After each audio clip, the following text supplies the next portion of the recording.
Happy to have you here, Sharath. And Sharath is a circular economy specialist, and he works especially on waste management. So I think we can start from sharing a journey in the sector, right? Okay. Hello everyone. Uh, introducing myself, Sharath from Recycle അല്ല repurpose എന്നാണ് കമ്പനിയുടെ പേര്. Circular economy എന്ന് പറഞ്ഞ സെക്ടറിലാണ് ഇവിടെ waste management jobs എന്നുള്ളൊരു ടോപ്പിക്കിലാണ് സംസാരിക്കാനായിട്ട് വന്നത്. പക്ഷേ വേസ്റ്റ് മാനേജ്മെൻറ്റിനേക്കാളും ഞാൻ പറയും കുറച്ചുകൂടെ ബ്രോഡർ ആയിട്ടുള്ളൊരു സെക്ടറാണ് സർക്കുലർ എക്കണോമി എന്ന് പറയുമ്പോഴത്തേക്കും. നമ്മൾ ജസ്റ്റ് നമ്മളറിയുന്ന വേസ്റ്റ് മാനേജ്മെൻറ്റ് അപ്പുറത്തേക്ക് കുറച്ചുകൂടെ വലിയൊരു സെക്ടറാണ്. ആ ഒരു പോസിബിലിറ്റീസിലേക്കാണ് നമ്മൾ ഓപ്പൺ ആവേണ്ടതെന്നുള്ളതാണ് ഞാൻ ഫസ്റ്റായിട്ട് തന്നെ പറയാം. ജസ്റ്റ് എന്നെ ഒന്ന് ഇൻട്രൊഡ്യൂസ് ചെയ്യാം. ശരത് എന്നാണ് പേര്, പാലക്കാടാണ് വീട്. പഠിച്ചത് എൻജിനീയറിംഗ് ആയിരുന്നു. എൻജിനീയറിംഗ് പഠിച്ചു. അതിനുശേഷം വർക്ക് ചെയ്തത് ആദ്യം വാട്ടർ റിസോഴ്സസ് പ്രോജക്ട്സിലാണ് ആദ്യം വർക്ക് ചെയ്തുകൊണ്ടിരുന്നത്. അതിനുശേഷം യു എൻ ഡി പി ആയിട്ട് വർക്ക് ചെയ്തിട്ടുണ്ടായിരുന്നു. നമ്മുടെ 2018 ഫ്ലഡ്സിന് ശേഷം ഫ്ലഡ് റിക്കവറി പ്രോഗ്രാംസൊക്കെ ആയിട്ട്. അപ്പം അന്ന് മുതൽക്ക് ഇവിടെ കാണുന്ന ഒരുപാട് ആളുകളും ഫഹദും അല്ലെങ്കിൽ സൗപർണ, സഞ്ജു, സച്ചിൻ, ഇവരെല്ലാവരും നമ്മളറിയുന്ന ആൾക്കാർ തന്നെയാണ്. സഞ്ജുവും ഇവരെല്ലാവരും കൂടെ ഒന്നിച്ച് ഒരുപാട് കാര്യങ്ങൾ ചെയ്തിട്ടുമുണ്ട്. ഓൺ ഗ്രൗണ്ട് ഇനിഷ്യേറ്റീവ്സ് ആണെങ്കിലും പ്രോജക്ട്സ് റൺ ചെയ്യലോ ആണെങ്കിലും ഒക്കെ ആണെങ്കിലും ഒരുപാട് കാര്യങ്ങൾ ചെയ്തിട്ടുണ്ട്. യു എൻ ഡി പിയിൽ പ്രത്യേകിച്ച് ഒരു പോളിസി ഒരു ആസ്പെക്റ്റ് കൂടെ എൻ്റെ എല്ലാ വർക്കിലും കുറച്ചുകൂടെ എനിക്ക് ആ ഒരു സൈഡ് എക്സ്പ്ലോർ ചെയ്യാനും പറ്റിയിട്ടുണ്ടായിരുന്നു. അപ്പം ഫസ്റ്റ് ആ ഒരു ഫ്ലഡ് റിക്കവറി പ്രോഗ്രാംസിൽ വർക്ക് ചെയ്തിട്ടുള്ള ആ ഒരു സമയത്ത് തന്നെ ഒരുപാടധികം ബാക്കിയുള്ള സെക്ടേഴ്സിലെ ഡെവലപ്മെൻറ്റ്സിനെ പറ്റിയിട്ടും അല്ലെങ്കിൽ അതിലെന്ത് ചെയ്യാൻ പറ്റും, ക്ലൈമറ്റ് ചേഞ്ച് അല്ലെങ്കിൽ റെസിലിയൻസ് ബിൽഡിംഗ് ആക്ടിവിറ്റീസിനൊക്കെ വേണ്ടിയിട്ട് എന്ത് ചെയ്യാൻ പറ്റും എന്നുള്ളൊരു കാര്യത്തിൽ കുറേ അധികം എക്സ്പോഷർ ആ സമയത്ത് കിട്ടിയപ്പോൾ തന്നെ നമുക്കൊരു വേസ്റ്റ് മാനേജ്മെൻറ്റിൽ ആ ഒരു സമയത്ത് ഒരു ഓപ്പർച്യൂണിറ്റി വരും, അതിലേക്ക് പോവുകയാണ് ചെയ്തത്. അല്ലാതെ വേസ്റ്റ് മാനേജ്മെൻറ്റ് ചെയ്യാനായിട്ട് ഫസ്റ്റ് തന്നെ അങ്ങനെ ഒരു ഡെസ്റ്റിനേഷൻ ഫിക്സ് ചെയ്തിട്ടല്ല. ഞാൻ പേഴ്സണലി അങ്ങനെ വിചാരിക്കുന്നുമില്ല. എപ്പോഴും നമ്മുടെ കരിയർ ജേണി എപ്പോഴും പുറകോട്ട് നോക്കുമ്പോഴാണ് നമുക്ക് ആ ഒരു സെൻസ് കിട്ടുള്ളൂ എങ്ങനെയാണ് ഇങ്ങോട്ട് എത്തിയെന്നുള്ളത്. അപ്പം ഡിസാസ്റ്റർ മാനേജ്മെൻറ്റ്, ഡിസാസ്റ്റർ റിസ്ക് റിഡക്ഷനിൽ ആദ്യം വർക്ക് ചെയ്ത് തുടങ്ങി.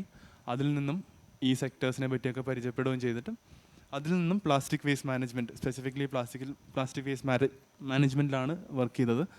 അതിൽ തന്നെ അഡ്വക്കസി സൈഡിലും വേസ്റ്റ് മാനേജ്മെൻറ്റ് പ്രോജക്ട്സ് ഇംപ്ലിമെൻറ്റ് ചെയ്യുന്ന ഒരു സൈഡിലുമായിട്ടാണ് ഞാൻ ആ ഒരു U N D P experience ഉണ്ടായിരുന്നത്. അതിനുശേഷം 2022 തൊട്ട് ഞാൻ റീപർപ്പസ് എന്ന് പറഞ്ഞിട്ട് ഇപ്പം ഞാൻ വർക്ക് ചെയ്യുന്ന കമ്പനിയിലാണ് ജോലി ചെയ്തു വരുന്നത്. അവിടെ ബേസിക്കലി ഇപ്പം ചെയ്തുകൊണ്ടിരിക്കുന്നത് പറഞ്ഞാൽ പ്ലാസ്റ്റിക് വേസ്റ്റ് റിക്കവറി പ്രോജക്ട്സ് തന്നെയാണ്. കുറച്ചുകൂടെ പക്ഷേ കുറച്ചുകൂടി ഇമ്പാക്റ്റ്ഫുള്ളായിട്ട് കുറച്ചുകൂടെ ലാർജർ സ്കെയിലിലുള്ള ഫിനാൻസിങ് കൊണ്ടുവന്നുകൊണ്ട് കുറേ കൂടെ ഒരു സോഷ്യൽ സ്റ്റാൻഡേർഡ്സ് എല്ലാം മെയിൻറ്റെയിൻ ചെയ്തുകൊണ്ട്, അതായത് ഗവൺമെൻറ് കംപ്ലയൻസിന് അപ്പുറത്തേക്ക് എക്സ്ട്രാ എന്ത് ചെയ്യാൻ പറ്റും അങ്ങനെയുള്ള ആ ഒരു സൈഡ് കൂടെ കണ്ടുകൊണ്ടാണ്. So it's not just plastic recovery but everything that's connected along with that, which includes realizing socio-economic outcomes for all the actors working with it, right? So that's core of what I do right now. The areas that I operate in, it's mostly underserved regions in India and also in Indonesia. And as part of Repurpose, as part of my team, I also lead some certification efforts also within the team, which is to enhance our plastic recovery projects to the next level of global standards. So yes, അതൊക്കെയാണ് ഇപ്പം ചെയ്തുകൊണ്ടിരിക്കുന്ന ജോലി, അതൊക്കെയാണ്. Yes. Okay, so ഇപ്പോൾ പറഞ്ഞിട്ടുണ്ട് ഇപ്പോൾ ഒരു വളരെ ഡൈവേഴ്സ് ആയിട്ടുള്ളൊരു ഒരു ഏരിയ എന്നാണ് ഇങ്ങോട്ട്, അല്ലെങ്കിൽ ഒരു കരിയർ എടുത്ത് നോക്കുകയാണെങ്കിൽ വളരെ ഡൈവേഴ്സ് ആയിട്ട് എനിക്ക് തോന്നുന്നു. അപ്പോൾ ഈ ഒരു എഡ്യൂക്കേഷൻ ബാക്ക്ഗ്രൗണ്ടിലായാലും U N D P work ചെയ്ത ടൈമിലായാലും ആ ടൈമിലുള്ള സ്കിൽ സെറ്റ്സ് എങ്ങനെയാണ് ഇപ്പോൾ ഹെൽപ്പ് ചെയ്യുന്നത് എന്നൊന്ന് വിശദീകരിക്കാമോ? ഓക്കെ, ഡൈവേഴ്സ് ആയിട്ടുള്ള ബാക്ക്ഗ്രൗണ്ടാണ്. ഇപ്പം നോക്കുമ്പോൾ ആ കണക്ഷൻ കാണുന്നുണ്ട്. പക്ഷേ തുടക്കത്തിൽ നല്ല സ്കാറ്റേർഡ് ആയിരുന്നു. ഡിസാസ്റ്റർ റിസ്ക് റിഡക്ഷൻ എന്ന് പറയുമ്പോഴത്തേക്കും തന്നെ അതിൽ ഒരുപാട് അവിടെയാണ് ശരിക്കും പറഞ്ഞാൽ ആ ഒരു എക്സ്പോഷർ നമുക്ക് കിട്ടുക. കാരണം നമ്മൾ ജസ്റ്റ് ഡിസാസ്റ്റർ മാനേജ്മെൻറ്റ് പറഞ്ഞ ഡിപ്പാർട്ട്മെൻറ്റ് എന്ന് പറയുന്നത് ഒരു ചെറിയൊരു ഡിപ്പാർട്ട്മെൻ്റ് ആയിരിക്കും. പക്ഷേ അത് അവർ ടച്ച് ചെയ്യുന്ന മേഖലകൾ ഒരുപാടുണ്ടാവും അല്ലേ. അവർ ജസ്റ്റ് ആ ഒരു ടെക്നിക്കൽ റിസോഴ്സ് പേഴ്സണിനേക്കാളും കൂടുതൽ അവർക്ക് ബാക്കി എല്ലാ സെക്ടേഴ്സിനും ആയിട്ടും ഇൻട്രാക്ട് ചെയ്യേണ്ട ഒരു ആവശ്യം വരും. എല്ലാ സെക്ടേഴ്സിനും കപ്പാസിറ്റി ബിൽഡ് ചെയ്യാനായിട്ട് നമ്മൾ നോക്കേണ്ടി വരും. ഇപ്പോൾ ഞാൻ അവിടെ വർക്ക് ചെയ്തുകൊണ്ടിരിക്കുമ്പോൾ ഞാൻ സഞ്ജുവായിട്ട് കൊളാബറേറ്റ് ചെയ്തിട്ടുണ്ടായിരുന്ന ഒരു പ്രോജക്റ്റ് ആയിരുന്നു. സ്കൂൾ ലെവലിൽ പ്രിപ്പയർനെസ്, അതായത് ഡിസാസ്റ്റർ പ്രിപ്പയർനെസ് എങ്ങനെ കൊണ്ടുവരാൻ പറ്റും, റിസ്ക് റിഡക്ഷൻ എങ്ങനെ ഇൻകോർപ്പറേറ്റ് ചെയ്യാൻ പറ്റും എന്നുള്ളതായിരുന്നു ഞങ്ങളുടെ ഒരു ഇനിഷ്യേറ്റീവ്. അപ്പം അതുപോലെ വേറെ ഹോസ്പിറ്റൽസുമായിട്ട് കോർഡിനേറ്റ് ചെയ്തിട്ടും അല്ലെങ്കിൽ ഒരുപാട് കമ്മ്യൂണിറ്റീസായിട്ട് കോർഡിനേറ്റ് ചെയ്തൊക്കെ ഒരുപാട് കാര്യങ്ങൾ ചെയ്യാൻ ഉള്ളൊരു ഓപ്പർച്യൂണിറ്റി ഉണ്ടായി. അപ്പോൾ അവിടെ നിന്നാണ് ശരിക്കും ആ ഒരു ഓരോ സെക്ടേഴ്സിലും റെസിലിയൻസ് ബിൽഡിങ്ങിന് പല മീനിങ്സ് ഉണ്ടാവും. അതെന്തായിരിക്കാം അല്ലെങ്കിൽ അതിലുള്ള പോസിബിലിറ്റി എന്താണെന്നുള്ളത് നമ്മൾ കണ്ട് വരുന്ന അവിടെ തൊട്ടാണ്. അപ്പം ഈ ഒരു സെക്ടർ തന്നെ നമ്മൾ ഇൻട്രാക്ട് ചെയ്യുന്ന എല്ലാ മേഖലകളിലും ഇതിൻ്റെ ഒരു ഇമ്പാക്റ്റ് നമ്മൾ കാണും. അപ്പോൾ അങ്ങനെ ഉള്ളത് കൊണ്ട് തന്നെ നമുക്ക് എല്ലായിടത്തും പോസിബിലിറ്റീസും ശരിക്കും പറഞ്ഞിട്ടുണ്ട്. ഇത് ജസ്റ്റ് നമ്മൾ പറയുന്നത് മാത്രമല്ല, ജോലിയിൽ ശരിക്കും ഈ ഒരു ആംഗിൾ എല്ലാത്തിലും വന്നുകൊണ്ടിരിക്കുന്നുണ്ട്. അപ്പം അങ്ങനെയാണ് ഞാൻ കുറേയധികം ഏരിയാസ് എക്സ്പോഷർ കിട്ടിയത്. അതിൽ തന്നെ വേസ്റ്റ് മാനേജ്മെൻറ്റ് കുറച്ചുകൂടെ ആ ഒരു സമയത്ത് ആ ഒരു സ്ഥലത്ത് എത്തിപ്പെട്ടതുകൊണ്ട് അതിൽ കുറച്ചധികം കണ്ടിന്യൂ ചെയ്യാൻ പറ്റി. പേഴ്സണലി വേസ്റ്റ് മാനേജ്മെൻറ്റിൽ വർക്ക് ചെയ്യാനുള്ള ഒരു മോട്ടിവേഷൻ കൂടെ പറയുകയാണെങ്കിൽ, നമ്മൾ പോളിസി വർക്ക് പോലുള്ള കാര്യങ്ങളൊക്കെ ചെയ്യുമ്പോൾ നേഹയൊക്കെ പറയണ്ടായിരുന്നു എങ്ങനെയാണ് അവർ ലോക്കൽ ഗവൺമെൻറ്റ്സായിട്ട് വർക്ക് ചെയ്തിട്ടുണ്ടായിരുന്നത്, അങ്ങനെയുള്ള കാര്യങ്ങൾ പറഞ്ഞു. ഇമ്പാക്റ്റ് കുറച്ചുകൂടെ നമുക്ക് വിസിബിളായിട്ട് കാണാൻ കുറച്ചുകൂടി ബുദ്ധിമുട്ടാണ്. അപ്പോൾ നമുക്ക് തന്നെ പല സമയങ്ങളിൽ ആ ഒരു ക്വസ്റ്റ്യനിങ് ഫേസ് വരും. നമ്മൾ ചെയ്യുന്നത് ഗ്രൗണ്ട് ലെവലിൽ എത്രത്തോളം എത്തുന്നുണ്ട്, അല്ലെങ്കിൽ നമ്മൾ ഉദ്ദേശിച്ച സെൻസിലാണോ എത്തുന്നത് എന്നുള്ളൊരു ചോദ്യങ്ങളും എല്ലാം വരും. വേസ്റ്റ് മാനേജ്മെൻറ്റ് ആകുമ്പോൾ കുറച്ചുകൂടി ഈസിയാണ്. ആ ഇമ്പാക്റ്റ് കാണാൻ കുറച്ചുകൂടി ടാഞ്ചിബിൾ ആണ്. ഇൻടാഞ്ചിബിൾ ആയിട്ടുള്ള ഒരുപാട് ഇമ്പാക്റ്റ് ഉണ്ട്.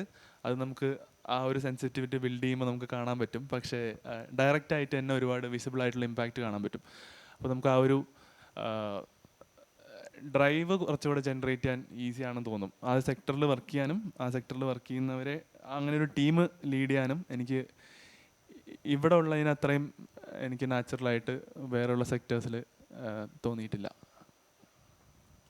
അപ്പോൾ ഇവിടെ ഇരിക്കുന്ന പലരും ഇയർലി കരിയർ പ്രൊഫഷണൽസ് അല്ലെങ്കിൽ ഇന്റേൺഷിപ്പ് ചെയ്യുന്ന ഗ്രാജുവേറ്റ്സ് ആ ഒരു ലെവലിലുള്ള ആൾക്കാരാണ്. അപ്പോൾ ഒരു മെയിൻ റോൾസ് എന്തൊക്കെയായിരിക്കും ഈ ഒരു സെക്ടറിലേക്ക് എത്തുമ്പോൾ ഫസ്റ്റ് കിട്ടുന്ന റോൾസ് എന്തൊക്കെയായിരിക്കും? എന്തൊക്കെ സ്കിൽസ് ആയിരിക്കും അപ്പോൾ വേണ്ടി വരുന്നത്? ഈ സെക്ടറിൽ പല രീതിയിൽ ഇപ്പോൾ ഞാൻ കഴിഞ്ഞ 2 ഡിസ്കഷനിലും കേട്ടിട്ടുണ്ടായിരുന്നു സോഷ്യൽ വർക്കിൽ എന്താണ് ഈ ഒരു സെക്ടറിൻ്റെ ഒരു മീനിങ്, അവർക്ക് എന്തായിരിക്കും ഇതിലൊരു, അല്ലെങ്കിൽ ഓരോ സെക്ടറിലും എന്തായിരിക്കും അവർക്ക് എന്തായിരിക്കും ഈ ഒരു സെക്ടറിലൂടെ ഉണ്ടാവുന്ന ഒരു ജോബ് ഓപ്പർച്യൂണിറ്റീസ് അല്ലെങ്കിൽ പോസിബിലിറ്റീസ് എന്തായിരിക്കും എന്നുള്ളൊരു ചോദ്യം പലപ്പോഴായിട്ട് കേട്ടിട്ടുണ്ട്. ഈ ഒരു സർക്കുലർ എക്കണോമിയിലാണെങ്കിലും പല പല വേർട്ടിക്കൽസിൽ ശരിക്കും പറഞ്ഞാൽ വർക്ക് ചെയ്യാൻ പറ്റും. ഇപ്പോൾ പ്രോജക്റ്റ് മാനേജ്മെൻറ്റ് ഒരു വലിയൊരു പീസാണ്. ഇപ്പം ഞാനൊക്കെ അങ്ങനെയുള്ളൊരു സൈഡിലാണ് ഇപ്പം വർക്ക് ചെയ്തുകൊണ്ടിരിക്കുന്നത്. അതായത് പ്ലാസ്റ്റിക് റിക്കവറി പ്രോജക്ട്സ് അല്ലെങ്കിൽ ആ ഒരു സോഷ്യൽ ഇമ്പാക്റ്റ് ഇനിഷ്യേറ്റീവ്സ് ലോഞ്ച് ചെയ്യാനും അതിൻ്റെ കംപ്ലീഷനിലേക്ക് കാണാനും അതിൻ്റെ നമ്മൾ ഉദ്ദേശിച്ച പോലെയുള്ളൊരു ഔട്ട്കംസ് ഉണ്ടായോ എന്നുള്ളത് മോണിറ്റർ ചെയ്യുക, ഇവാലുവേറ്റ് ചെയ്യുക. അപ്പം പ്രോജക്റ്റ് മാനേജ്മെൻറ്റ്, മോണിറ്ററിംഗ് ആൻഡ് ഇവാലുവേഷനൊക്കെ ഒരു മേജർ ഏരിയാസാണ് ഇതിൽ വർക്ക് ചെയ്യാനായിട്ട്. അതല്ലാതെ തന്നെ അഡ്വക്കസി സൈഡിൽ കാര്യമായിട്ടുള്ളൊരു വർക്ക് നടക്കുന്ന ഒരു സ്ഥലം തന്നെയാണിത്. ക്യാമ്പയിൻസ് ആണെങ്കിലും അങ്ങനെ മാസ് മൂവ്മെൻറ്റ്സ് ആണെങ്കിലും ഇങ്ങനെയുള്ള കാര്യങ്ങൾ ഒരുപാട് നടക്കുന്നൊരു ഏരിയയാണ്. അതുപോലെ സോഷ്യൽ സൈഡ് പറയുകയാണെങ്കിൽ സോഷ്യൽ ഇമ്പാക്റ്റ് റിലേറ്റഡ് ഒരുപാട് ഇൻ്റർവെൻഷൻസ് വേസ്റ്റ് മാനേജ്മെൻറ്റിൽ തന്നെ എപ്പോഴും പോസിബിലിറ്റിയാണ്. നമുക്ക് waste management projects environmental benefits മാത്രം ക്രിയേറ്റ് ചെയ്യാനായിട്ട് ഡിസൈൻ ചെയ്യാൻ പറ്റില്ല.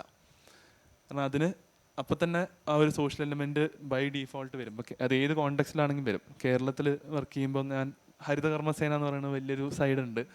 അവർക്ക് എങ്ങനെയാണ് ഈ ബെനിഫിറ്റ്സ് ഓപ്റ്റിമൈസ് ചെയ്യുക എന്നുള്ളൊരു പ്രോബ്ലം നമ്മൾ എപ്പോഴും സോൾവ് ചെയ്തുകൊണ്ടിരിക്കണം.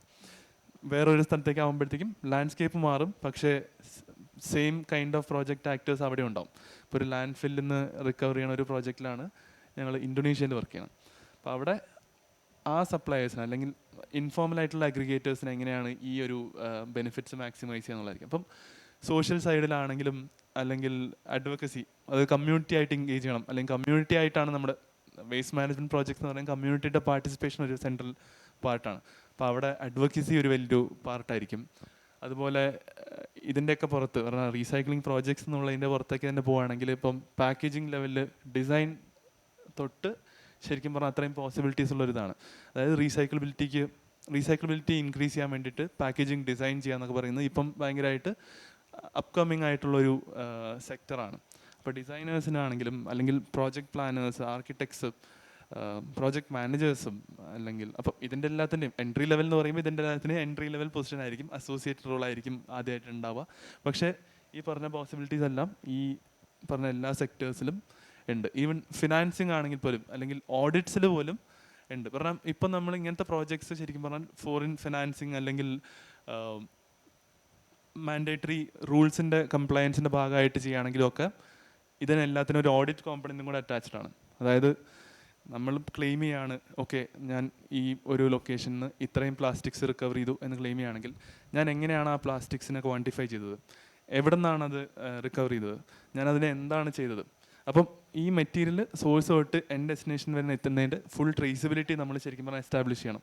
അപ്പോൾ അത് തന്നെ ഒരു ഓഡിറ്റിനുള്ളൊരു പോസിബിലിറ്റിയാണ്. അപ്പം ഓഡിറ്റഡ് ആയിട്ടുള്ള ഇമ്പാക്റ്റിനാണ് എപ്പോഴും ആ ഒരു വാല്യൂ ഉണ്ടാവുള്ളൂ, റെക്കഗ്നൈസ്ഡും ആവുള്ളൂ. അപ്പോൾ ആ ഒരു പോസിബിലിറ്റി ഉള്ളത് ഓഡിറ്റ് സൈഡിൽ തന്നെ ഇതിൽ വലിയൊരു പോസിബിലിറ്റി ഓപ്പൺ ആണ്. അതൊക്കെ എൻട്രി ലെവലിലുള്ള ഒരുപാട് പേര്, എനിക്ക് പരിചയമുള്ള ആളുകൾ വരെ വരുന്നുണ്ട്. ഇപ്പം സഞ്ജു പറഞ്ഞു റീസൈക്കിൾ എന്ന് പറഞ്ഞൊരു കമ്പനിയിൽ ഒരുപാടധികം ഓഡിറ്റ് ഒരു സൈഡിലുള്ള ഒരു പ്രൊഫഷണൽസ് ഒരുപാട് വർക്ക് ചെയ്യുന്ന ഒരു കമ്പനിയാണ്. എൻ്റെ ജോലി ശരിക്കും പറഞ്ഞാൽ നോക്കിക്കഴിഞ്ഞാൽ ഒരു ഫിനാൻസിങ്ങും ഓഡിറ്റുമാണ് ചെയ്യണം. ഞങ്ങൾ ശരിക്കും on ground waste management projects on ground implement ചെയ്യല്ല, അത് ഞങ്ങൾ പാർട്ട്നേഴ്സിൽ ത്രൂ ചെയ്യാണ്. പക്ഷേ നമ്മൾ കുറച്ചുകൂടെ ഒരു മോണിറ്ററിങ് സൈഡും ഓഡിറ്റ് സൈഡും ഒക്കെയാണ് ചെയ്യുന്നത്. അപ്പം പോസിബിലിറ്റീസ് ഒരുപാടുണ്ട്. അതും ഏത് സെക്ടർ ആണെങ്കിലും ഉണ്ട്. ടെക്കിൽ ഇവിടെ ഉണ്ട്. AIML എന്നൊക്കെ പറഞ്ഞ് ഞാൻ കണ്ടു രജിസ്ട്രേഷൻ്റെ ആ ഒരു ലിസ്റ്റ് പ്രൊഫൈൽ കണ്ടപ്പം അതിൽ കണ്ടിട്ടുണ്ടായിരുന്നു. ടെക് ബേസ്ഡ് ഒരുപാട് സൊല്യൂഷൻസ് ഡെവലപ്പ് ചെയ്തുകൊണ്ടിരിക്കുന്ന ഒരു സെക്ടറാണിത്. അതുപോലെ material science, advanced recycling technologies develop ചെയ്യുന്നുണ്ട്. അത് ഇന്ത്യയിൽ അത്രയും ഉണ്ടെന്ന് ഞാൻ പറയില്ല, പക്ഷേ പുറത്ത് കാര്യമായിട്ട് നടക്കുന്നൊരു സംഭവമാണ്. ഇന്ത്യയിലേക്ക് ഒരുപാട് ഇൻഫ്രാസ്ട്രക്ചർ സ്പെൻഡിങ് അതിന് വന്നു തുടങ്ങിയിട്ടുണ്ട്. ഇപ്പം കേരളത്തിലൊക്കെ അതിൻ്റെ കാര്യങ്ങൾ നടക്കുന്നുണ്ട്. അപ്പോൾ കേരളത്തിലൊരു ഗ്രീൻ വേംസ് എന്ന് പറഞ്ഞൊരു കമ്പനി നിങ്ങൾ കേട്ടിട്ടുണ്ടാവും, വേസ്റ്റ് മാനേജ്മെൻറ്റ് കമ്പനിയാണ്. അവരിതുപോലെ ഒരുപാട് ഫോറിൻ ഗ്രാൻഡ്, കോർപ്പറേറ്റ് ഗ്രാൻറ്റുകളും എല്ലാം വെച്ചിട്ട് വേസ്റ്റ് മാനേജ്മെൻറ്റ് ഇൻഫ്രാസ്ട്രക്ചർ കേരളത്തിൽ ഒരുപാട് കൊണ്ടുവരുന്നുണ്ട്, ടെക്നോളജിക്കൽ സാധനങ്ങൾ കൊണ്ടുവരുന്നുണ്ട്. അപ്പം പോസിബിലിറ്റീസ് പറയുകയാണെങ്കിൽ അതിന് ഒരുപാട് സമയമെടുക്കും. ആർക്കെങ്കിലും എന്തെങ്കിലും സ്പെസിഫിക് ക്വറി ഉണ്ടെങ്കിൽ നമുക്കത് നോക്കിയിട്ട് അങ്ങനെ അന്വേഷിക്കാം. സോ അതായിരുന്നു ഞാൻ അടുത്ത ചോദിക്കാൻ പോയിരുന്നത്. നമ്മൾ ഫ്യൂച്ചറിൽ എങ്ങനെയാണ് ഇവോൾവ് ചെയ്യാൻ പോകുന്നത്, ഈ ഒരു സെക്ടർ എങ്ങനെയാണ് ഇവോൾവ് ചെയ്യാൻ പറ്റുന്നത്, നമുക്ക് എന്തൊക്കെ ജോബ്സ് അല്ലെങ്കിൽ എന്തൊക്കെ കരിയേഴ്സ് ആസ്പയർ ചെയ്യാൻ പറ്റും എന്നാണ് ഞാൻ അടുത്ത് ചോദിക്കാൻ പോയിരുന്നത്. എസ്പെഷ്യലി AI ഒക്കെ വരുന്നത്. അപ്പോൾ അതിൽ കൂടുതൽ എന്തെങ്കിലും ആഡ് ചെയ്യാനുണ്ടോ? ഒരു വലിയൊരു ഇവൻറ്റ് നമ്മൾ മുന്നിൽ കാണുന്നുണ്ട്. അത് ഇപ്പോൾ ഞാൻ പറഞ്ഞ പോസിബിലിറ്റീസിനെ എല്ലാത്തിനും ഇനിയും ഒന്നും കൂടെ ഒന്ന് മൾട്ടിപ്ലൈ ചെയ്യാനും സാധ്യതയുണ്ട്. നിങ്ങൾ എത്ര പേർക്ക് ഫെമിലിയർ ആയിരിക്കും എന്നറിയില്ല. ഗ്ലോബൽ ലെവലിൽ പ്ലാസ്റ്റിക്സിന് വേണ്ടിയിട്ട്, പ്ലാസ്റ്റിക് പൊല്യൂഷൻ കൺട്രോൾ ചെയ്യാനും പ്രിവെൻറ്റ് ചെയ്യാനും ഒക്കെ വേണ്ടിയിട്ട് നമ്മളൊരു UN പ്ലാസ്റ്റിക് ട്രീറ്റി ഡിസ്കഷൻ സ്റ്റേജിലാണ്. ഇപ്പം മൾട്ടിപ്പിൾ റൗണ്ട്സ് ഡിസ്കഷൻസ് കഴിഞ്ഞു, പല രാജ്യങ്ങളിൽ വെച്ച് നടക്കുന്നുണ്ട്. പക്ഷെ ഇപ്പോഴും നമ്മളൊരു ഫൈനൽ ഒരു ഡ്രാഫ്റ്റിലേക്ക് എത്തുമോ അല്ലെങ്കിൽ അത് റാറ്റിഫൈ ചെയ്യാനുള്ളൊരു സ്റ്റേജിലോ എത്തിയിട്ടില്ല. 2026 ആണ് നമ്മൾ കാണുന്ന ഒരു സമയം. അതിനുള്ളിൽ എന്തായാലും ഒരു കാര്യമായിട്ടുള്ളൊരു ഔട്ട്പുട്ട് ആ രീതിയിൽ വരും. അതെന്ത് എത്ര വീക്കായിട്ടുള്ള പോളിസി ആയാൽ പോലും, അല്ലെങ്കിൽ എത്ര വീക്കായിട്ടുള്ള ട്രീറ്റി ആയാൽ പോലും കുറേ അധികം സാധനങ്ങൾ നമുക്ക് ഇപ്പോൾ തന്നെ പ്രെഡിക്റ്റ് ചെയ്യാൻ പറ്റും. അതായത് എല്ലാ രാജ്യങ്ങളിലും മാൻഡേറ്ററി ആയിട്ട് കംപ്ലയൻസിൻ്റെ ഭാഗമായിട്ട് തന്നെ എല്ലാ ബ്രാൻഡ്സും പ്ലാസ്റ്റിക് വേസ്റ്റ് റിക്കവറി ചെയ്യുക, അല്ലെങ്കിൽ സിംഗിൾ യൂസ് പ്ലാസ്റ്റിക്സിൻ്റെ കാര്യത്തിൽ കാര്യമായിട്ട് വേൾഡ് വൈഡ് ഒരു കോർഡിനേറ്റഡ് ആയിട്ടുള്ളൊരു എഫേർട്ട് വരാം, ബാൻസ് വരാം, കൺട്രോൾസ് വരാം, എൻഫോഴ്സ്മെൻറ്റ് വരാം, പാക്കേജിങ് ഓൾട്ടർനേറ്റീവ്സ് വരാം, ഡിസൈനിലുള്ള റീതിങ്കിങ് നടക്കാം. അപ്പം ഇങ്ങനെയുള്ള ഒരുപാട് സെക്ടർ, പിന്നെ ഇപ്പോൾ ഈ ഞാൻ പറഞ്ഞ പോലത്തെ ഉള്ള ഇങ്ങനത്തെ പ്രോജക്ട്സ് റൺ ചെയ്യാനുള്ള ഫിനാൻസിങ്ങും കൂടുതൽ പ്ലാസ്റ്റിക് പ്രൊഡ്യൂസ് ചെയ്യുന്ന രാജ്യങ്ങൾ ചിലപ്പം വേറെ രാജ്യങ്ങളിലേക്ക് ഫിനാൻസിങ് ആയിട്ട് കൊണ്ടുവരാം. അപ്പം ഈ ഒരു ട്രീറ്റി കൂടെ വരുമ്പോഴത്തേക്കും അത് സൈൻ ചെയ്യുന്ന എല്ലാ നേഷൻസും അതിൻ്റെ ആ ഒരു ബൈൻഡിങ് കമ്മിറ്റ്മെൻറ്റ്സിന് അഗ്രി ചെയ്യണം. അപ്പം അത് വരുമ്പോഴത്തേക്കും ഈ ഒരു സെക്ടറിൽ ഇപ്പോൾ ഉള്ള അതിൻ്റെ ഒരു എല്ലാ ഡെവലപ്പിംഗ് കൺട്രീസിലും വേസ്റ്റ് മാനേജ്മെൻറ്റ് ഇൻഫ്രാസ്ട്രക്ചർ ആണെങ്കിലും സിസ്റ്റംസ് ആണെങ്കിലും ഡെവലപ്പ് ചെയ്യാൻ കാര്യമായിട്ടുള്ളൊരു ഫിനാൻസിങ് ഗ്യാപ്പാണ് മെയിനായിട്ടുള്ളത്. ബാക്കി എല്ലാ ഗ്യാപ്പും നമുക്ക് പരിഹരിക്കാൻ പറ്റുന്നതാണ്.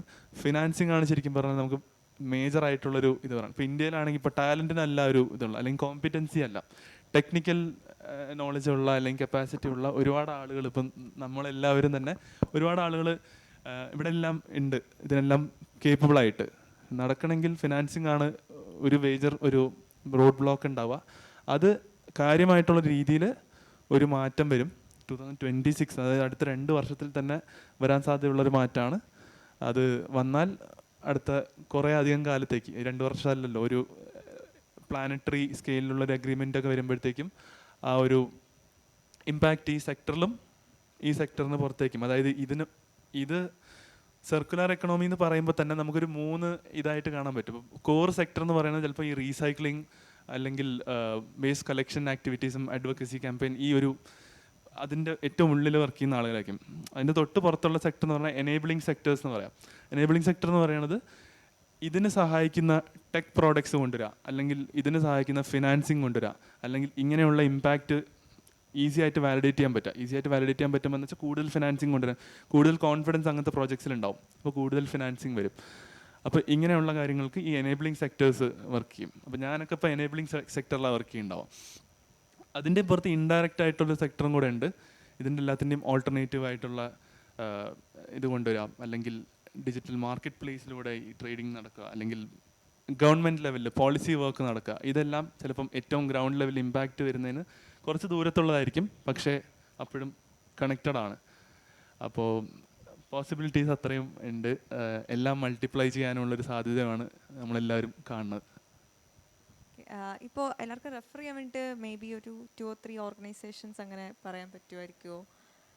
എന്തിലാണ് ഇപ്പോൾ ഈ സർക്കുലർ എക്കണോമിയിൽ തന്നെ ഇപ്പോൾ വർക്ക് ചെയ്യുന്ന? ഓക്കെ, അപ്പം ഓൺ ഗ്രൗണ്ട് വേസ്റ്റ് മാനേജ്മെൻറ്റ് നിങ്ങൾ ഇമ്പാക്റ്റ് നടക്കുന്നിടത്താണ് വർക്ക് ചെയ്യാൻ താല്പര്യമുള്ളതെന്ന് വെച്ച് കഴിഞ്ഞാൽ ഇന്ത്യയിൽ അങ്ങനത്തെ ഏജൻസീസ് ഒരുപാട് ഉണ്ട്.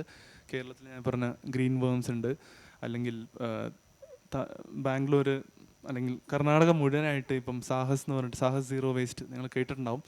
അല്ലെങ്കിൽ ഹസിരുദ്ദല എന്ന് പറഞ്ഞിട്ടൊരു ഒരു NGO ഉണ്ട്. വേസ്റ്റ് വാരിയേഴ്സ് എന്ന് പറഞ്ഞിട്ടൊരു ഏജൻസി ഉണ്ട് ഹിമാലയൻ റീജിയനിൽ വേസ്റ്റ്, അവരെല്ലാം ക്ലാൻ 30 വന്നിട്ടുണ്ടായിരുന്നു. വേസ്റ്റ് വാരിയേഴ്സ് ഹിമാലയൻ റീജിയനിൽ വർക്ക് ചെയ്യുന്നുണ്ട്. ഇക്കോസത്വ എന്ന് പറഞ്ഞിട്ടൊരു agency central part of India ആ ഭാഗങ്ങളിൽ വർക്ക് ചെയ്യുന്നുണ്ട്.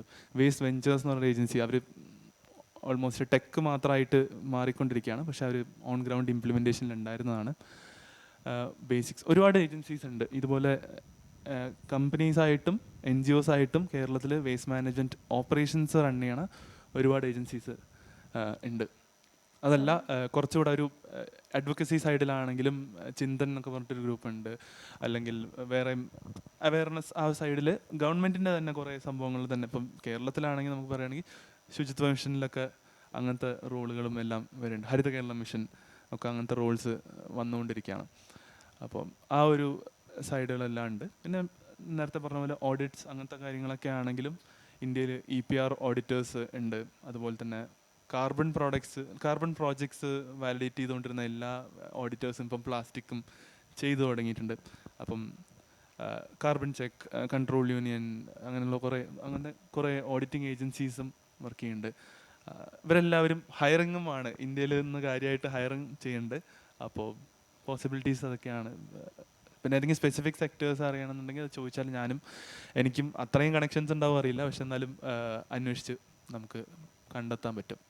അപ്പോൾ നമുക്കൊരു ലാസ്റ്റ് ക്വസ്റ്റ്യൻ എന്ന് വെച്ച് കഴിഞ്ഞാൽ, ഈ ഒരു സെക്ടറിലേക്ക് വരാൻ നിൽക്കുന്ന ആൾക്കാരോട് എന്തെങ്കിലും സ്പെസിഫിക് ഇൻസൈറ്റ്സ് പറയാനുണ്ടോ, അഡ്വൈസ്?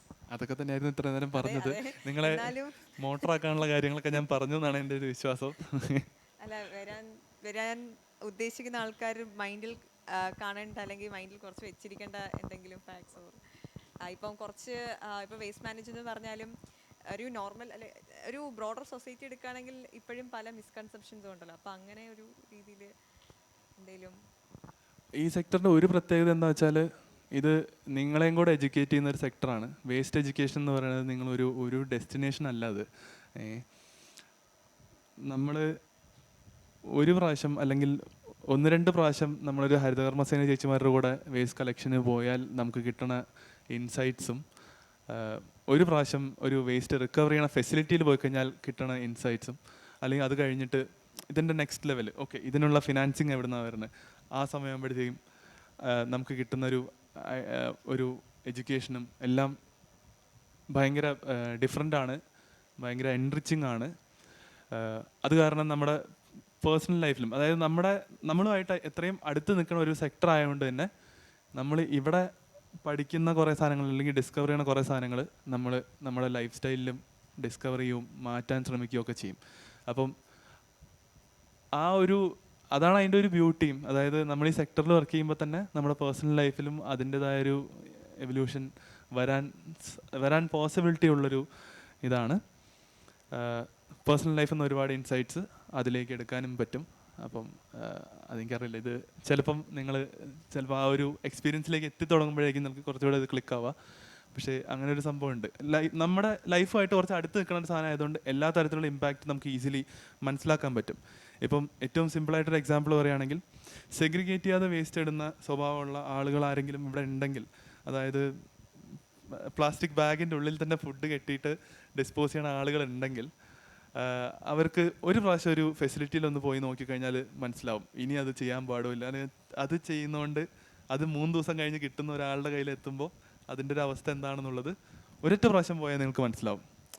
അതാണ് ഞാൻ പറഞ്ഞത്, പേഴ്സണൽ ലെവലിലുള്ള നമ്മുടെ ഒരു പേഴ്സണൽ ജേർണിയിൽ അത്രയും ഒരു ഇമ്പാക്റ്റ് ഈ ഒരു സെക്ടറിന് ജോലി ചെയ്യുമ്പം എനിക്ക് തോന്നിയിട്ടുണ്ട്. ഇപ്പം ഉണ്ടാവുന്ന ഇൻസൈറ്റ്സ് വേറെ തന്നെയാണ്. ഇപ്പോൾ കാരണം ഞാൻ ഓൺ ഗ്രൗണ്ട് ഫെസിലിറ്റീസ് പോകാറുണ്ട്, ഒരു 2 മാസത്തിൽ ഒരിക്കലെങ്കിലും പോകാറുണ്ട്. പക്ഷെ എന്നാലും ഇപ്പം ഈ ഒരു സെക്ടറിൽ വേറൊരു പോയിന്റിൽ നിന്നിട്ടാണ് ഈ സംഭവം മൊത്തം കാണുന്നത്. അപ്പോൾ ഈ ഒരു ഇമ്പാക്റ്റ് സംഭവിപ്പിക്കണമെങ്കിൽ നമുക്ക് എത്ര ഫിനാൻസിങ് ഗ്യാപ്പ് ഉണ്ട്, അത് നമ്മൾ എങ്ങനെയാണ് ബ്രിഡ്ജ് ചെയ്യുക? അത് ബ്രിഡ്ജ് ചെയ്യുമ്പോൾ തന്നെ ഫണ്ടേഴ്സിന് ഒരുപാട് ആവശ്യങ്ങളുണ്ടാവും. അവർക്ക് കുറേ റിക്വയർമെൻറ്റ്സ് ഉണ്ടാവും. അതായത് നമ്മളുണ്ടാക്കുന്ന ഇമ്പാക്റ്റിൽ ഇങ്ങനെയുള്ള റിക്വയർമെൻറ്റ്സും കൂടെ ഫുൾഫിൽ ചെയ്യണം. ജസ്റ്റ് വേസ്റ്റ് റിക്കവർ ചെയ്താൽ പോരാ, സോഷ്യലി അവർ എല്ലാവരും അപ്ലിഫ്റ്റഡ് ആവണം. അല്ലെങ്കിൽ മിനിമം വേജിൽ കുറഞ്ഞൊരു വേജ് വാങ്ങിച്ചുകൊണ്ട് ഈ ഒരു ഫുൾ വാല്യൂ ചെയിനിൽ, അതായത് ഹരിതകർമ്മസേന തൊട്ട് റീസൈക്ലിംഗ് ഫെസിലിറ്റിയിൽ വർക്ക് ചെയ്യുന്ന ആളുകൾ വരെ ആരും മിനിമം വേജിൽ കുറഞ്ഞൊരു വേജ് വാങ്ങിച്ചുകൊണ്ട് ജോലി ചെയ്യരുതെന്നുള്ള റിക്വയർമെൻറ്റ്സ് ഉണ്ടാവും. ഇതെല്ലാം ഇപ്പം നമ്മുടെ ഗവൺമെൻറ്റിൻ്റെ സ്കീം, EPR സ്കീമുകളിൽ ഇതെല്ലാം ഓവർലുക്ക്ഡ് ആണ്. ഈ ഒരു ലെവലിലൊന്നും ആ ഡീറ്റെയിലൊന്നും പോകുന്നില്ല. പക്ഷേ നമുക്ക് പ്രത്യേകിച്ച് ഫോറിൻ ഇൻവെസ്റ്റ്മെൻറ്റ്സ് വരുമ്പോഴത്തേക്കും അവർക്ക് ഇങ്ങനത്തെ ഒരുപാട് കംപ്ലയൻസ് ക്രൈറ്റീരിയോട് മീറ്റ് ചെയ്യാനുണ്ടാവും. അപ്പോൾ അതൊക്കെ ആകുമ്പോഴാണ് അപ്പോഴാണ് നമ്മൾ ശരിക്കും അറിയുക, ഓക്കെ നമ്മുടെ നാട്ടിൽ ഹരിതകർമ്മ സേനമാർ മിനിമം വേജിലും താഴെയുള്ള വേജിൽ വർക്ക് ചെയ്തിട്ടുള്ള ആളുകളുണ്ട്. അത് സ്റ്റേറ്റ് ഗവൺമെൻറ് മനസ്സിലാക്കുന്നുണ്ട്, കുറച്ച് കാര്യങ്ങൾ ചെയ്യുന്നുണ്ട്. പക്ഷെ അത് എത്രത്തോളം എഫക്റ്റീവായി, ഇനി എത്രത്തോളം അതിൽ ഇമ്പ്രൂവ് ചെയ്യാനുണ്ട്. അപ്പം നമുക്കത് ഇപ്പം എൻ്റെ ഇപ്പോഴത്തെ ജോലി ഇരുന്നിട്ട് ഞാനതെങ്ങനെയാണ് ഒരു ഇമ്പാക്ട് പ്രോഡക്റ്റ് ആക്കിയിട്ട് എനിക്ക് ഫിനാൻസിങ് മേടിക്കാൻ പറ്റും. അപ്പോൾ ആ ഒരു കൈൻഡ് ഓഫ് പ്രോബ്ലംസാണ് ഇപ്പോൾ ഞാൻ ഡീൽ ചെയ്യുന്നുണ്ടാവുക. പക്ഷേ എപ്പോഴും ആ ഒരു ഗ്രോത്തും നമ്മളെ തന്നെ എഡ്യൂക്കേറ്റ് ചെയ്യുന്ന ഒരു സംഭവം നടന്നുകൊണ്ടിരിക്കുന്നുള്ളതാണ്. കാരണം നമുക്ക് ഏറ്റവും റിലേറ്റ് ചെയ്യാൻ പറ്റുന്നൊരു സംഭവമാണ്. നമുക്ക് തിങ്സിനോടുള്ളൊരു റിലേഷൻഷിപ്പ് മാറും. നമ്മൾ ഫാസ്റ്റ് ഫാഷനിൽ പോകണോ അതോ കുറച്ചുകൂടെ ലോങ് ലാസ്റ്റിംഗ് ആയിട്ടുള്ള സാധനങ്ങൾ വേണോ, മൾട്ടിപ്പിൾ പർപ്പസസിന് പറ്റുന്ന ഒരു സാധനം വേണോ അതോ എല്ലാത്തിനും വേറെ വേറെ സാധനങ്ങളായിട്ട് നമ്മൾ അങ്ങനെയാണോ, നമ്മുടെ കൺസംഷൻ രീതികൾ മാറും. അങ്ങനെയുള്ള എല്ലാ ഇൻസൈറ്റ്സ് ആണ് കൂടുതലും ഡേ ഇൻ ഡേ ഔട്ട് കിട്ടിക്കൊണ്ടിരിക്കുക. സോ ഇനി ഓഡിയൻസിനുള്ളൊരു ചാൻസ് ആണ്. ആർക്കെങ്കിലും ക്വസ്റ്റ്യൻസ് ഉണ്ടെങ്കിൽ ജസ്റ്റ് റൈസ്.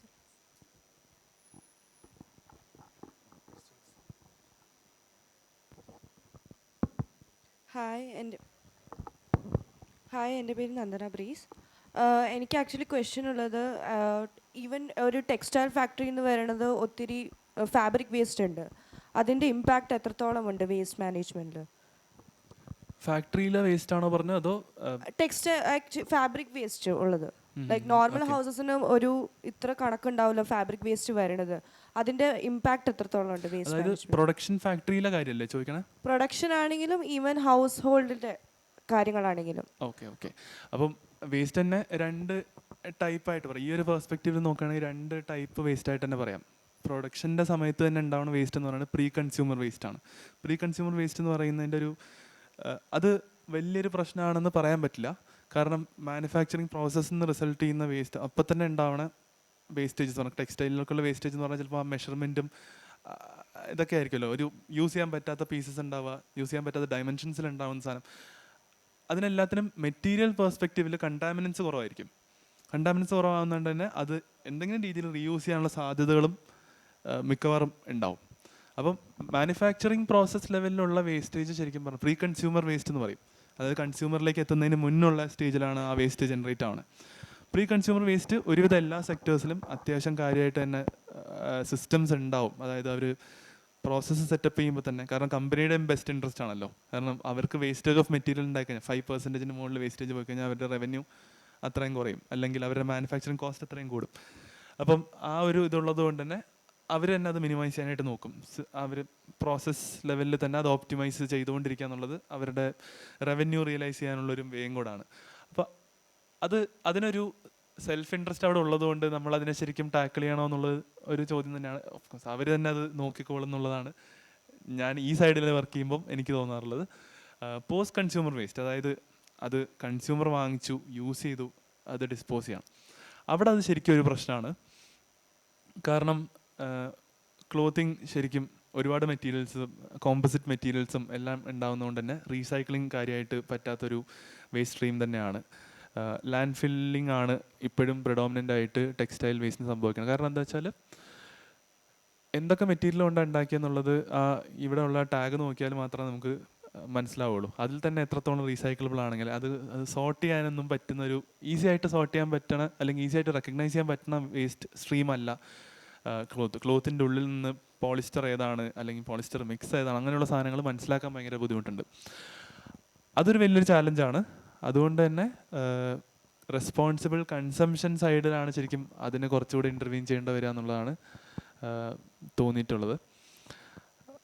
എന്ന് പറഞ്ഞാൽ ശരിക്കും ആ സപ്ലൈ ചെയിൻ ലെവലിലുള്ള ഇൻ്റർവെൻഷൻസ് ആണ്. അതായത് ഈ ക്ലോത്തിങ് ബ്രാൻഡ്സ് സോഴ്സ് ചെയ്യുമ്പോൾ തൊട്ട് അവരെ കുറച്ചുകൂടെ നല്ല സ്റ്റാൻഡേർഡ്സിന് അക്കൗണ്ടബിൾ ആക്കുക.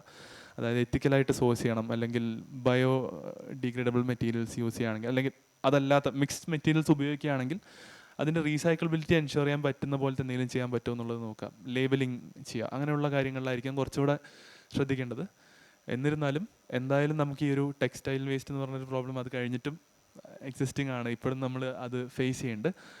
അതിന് ഇപ്പം ടെക്സ്റ്റൈൽ റിക്കവറി എന്ന് പറയുന്നതിന് കുറേ അധികം ഫിനാൻസിങ് ഒക്കെ വന്നു തുടങ്ങിയിട്ടുണ്ട്. ആളുകൾ അത് റീസൈക്ലിംഗ് ഒക്കെ ചെയ്യാൻ നോക്കുന്നു. റീസൈക്ലിങ്ങിനെക്കാളും റീപ്രോസസ്സിംഗ് എന്ന് പറയാം. വേറെ എന്തെങ്കിലും ഒരു പർപ്പസിന് ഉപയോഗിക്കാം, ബെഡിങ് മെറ്റീരിയലായിട്ടോ അല്ലെങ്കിൽ അക്കോസ്റ്റിക്സിനോ അങ്ങനെ ഉപയോഗിക്കാനൊക്കെ ഉള്ളൊരു പോസിബിലിറ്റി ഉണ്ട്. കുറച്ച് എക്സ്പ്ലോർ ചെയ്ത് തുടങ്ങിയിട്ടുണ്ട്, സ്കെയിലിൽ വന്നു തുടങ്ങുന്നേ ഉള്ളൂ. പക്ഷേ ഒരു അഡ്വാൻറ്റേജ് ഉള്ളത് എന്താ വെച്ചാൽ, ഇപ്പം പ്ലാസ്റ്റിക് വേസ്റ്റ് മാനേജ്മെൻറ്റ് പോലുള്ളൊരു സപ്ലൈ ചെയിൻ പ്രോബ്ലം എന്നൊക്കെ ക്രാക്ക് ചെയ്ത് കഴിഞ്ഞാൽ കുറേയൊക്കെ ഇതേ പ്രിൻസിപ്പിൾസ് നമുക്ക് ടെക്സ്റ്റൈൽ വേസ്റ്റിലോ ഈ വേസ്റ്റിലോ അല്ലെങ്കിൽ ബാക്കി എല്ലാം മെറ്റീരിയൽ മൂവ്മെൻറ്റ് തന്നെയാണല്ലോ. Material movement, material sorting, material recovery തന്നെയാണ് നടക്കുന്നത്. അപ്പോൾ കുറേ പ്രോബ്ലംസ് കോമൺ ആയിരിക്കും. സെയിം പ്രിൻസിപ്പിൾസ് അപ്ലൈ ചെയ്യാൻ പറ്റും. ഫിനാൻസിങ് വരണം, സിസ്റ്റംസ് ഡെവലപ്പ് ചെയ്യണം, റീസൈക്ലിംഗ് കേപ്പബിലിറ്റീസ് ബിൽഡ് ചെയ്യണം. അതൊക്കെ ആണ് ഇപ്പോൾ ഉള്ള എക്സിസ്റ്റിംഗ് പ്രോബ്ലംസിന് നമുക്ക് സോൾവ് ചെയ്യാൻ പറ്റുന്നത്. അതിലൂടെയൊക്കെ ആയിരിക്കും. ഓക്കെ,